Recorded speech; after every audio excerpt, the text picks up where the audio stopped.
اے پیغمبر کہہ دو کہ لوگو اگر تم کو میرے دین میں کسی طرح کا شک ہو تو سن رکھو کہ جن لوگوں کی تم اللہ کے سوا عبادت کرتے ہو میں ان کی عبادت نہیں کرتا،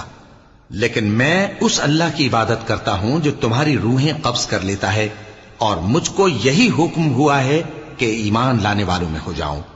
اور یہ کہ اے نبی سب سے یکسو ہو کر دین اسلام کی پیروی کیے جاؤ اور مشرکوں میں ہرگز نہ ہونا،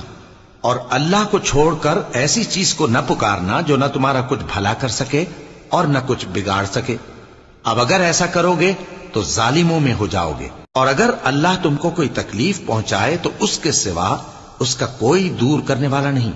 اور اگر تم سے بھلائی کرنی چاہے تو اس کے فضل کو کوئی روکنے والا نہیں۔ وہ اپنے بندوں میں سے جسے چاہتا ہے فائدہ پہنچاتا ہے، اور وہ بخشنے والا ہے، مہربان ہے۔ کہہ دو کہ لوگوں تمہارے